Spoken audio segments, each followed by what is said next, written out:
Hello everybody. For our October and November project, we're going to be working on the works of Carmen Lomas Garza, and we're going to be focusing on her papel picado, which is cut up tissue paper. The presentation is going to take about 15 minutes. The things that you're going to find on the card are going to be the flash drive that's going to have the PowerPoint presentation. There's going to be large sheets of tissue paper, red round tip scissors, glue sticks, and string. Along with it will be a small blurb about the project that we can send home with the kids in their Tuesday folders. Just so everybody knows, the cart's located on the second floor at the top. If you are working on the first floor, you'll need to stop in the office and ask for a key from the office, which will allow you to use the elevator to bring the projects down. The elevator is located on the other side of the library. So from the art room, you would go all the way around and you would find the elevator there. After the presentation, you'll tell kids a little bit about what they're going to do, and we're going to show them a little bit of samples on the cart. The tissue paper is pretty big, so when they do it in the PowerPoint presentation, is going to be two small videos that you click on that she actually demonstrates how to make it. If you're unsure, you can go out to desartnews.org and go to downloads, and you click, the password is Be Creative, all one word, all lowercase. And from there, you can look at the PowerPoint slides, the tip sheet, this video, and everything else. What you want to do first is when the kids have the tissue paper, you're going to make them fold down 1 inch before they start doing anything.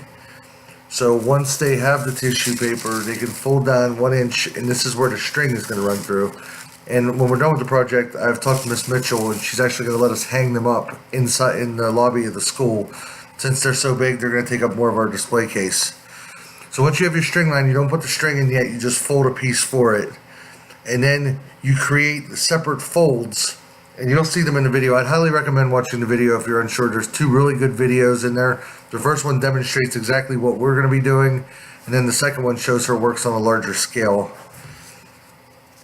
So what you want to do is once you fold the tissue paper in half, you don't want to make more than 4 or 5 folds. The more folds, the harder it is to cut. So we will make sure when we show the samples, and the tip sheet has little pieces on here about suggested ways to not fold and what to do. So again, I really look at the tissue paper. Once you're done folding it, you'll start your cuts. They can do triangles, they can do hearts, they can do just about anything that they want.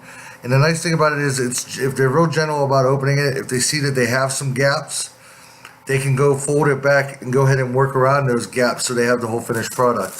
The tissue paper, as I was saying, is pretty big. It's going to take up pretty much the whole screen here. But if you can see me peeking through, there's a lot of cuts off of just a small amount of folding.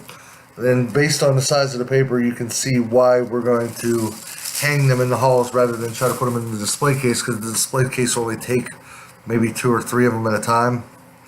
So what I would suggest doing is, I'm going to try to add some to this video hopefully, but there's a couple pictures from the slide. It's not a very large slideshow, but when you go through, I would watch those videos. They're only about 3.5 minutes, 4 minutes long, but it shows the whole project in a nutshell. We have a ton of tissue paper. If the kids find that they're getting through it too quick, let them do another one. Give them another sheet. They can even try to put 2 sheets of paper together, but like we were saying, if you fold it too many times, you're going to run into some problems. So here's a couple pictures of what the samples and what the final product should look like. If there's any questions, you can email me or Melissa DeSantis or Rachel, and somebody will get you an answer and somebody will be able to help you out. But I would take a look at the tip sheet, very informative. This one tells a lot about exactly what we're trying to do. And like I said, if there's any questions, you can just ask. Good luck. It should be fun. We should see some great results. The samples we did turned out great. And we're not the most artistic people either. So it should be fun for everybody. Like I said, if there's any questions, just let me know. And good luck.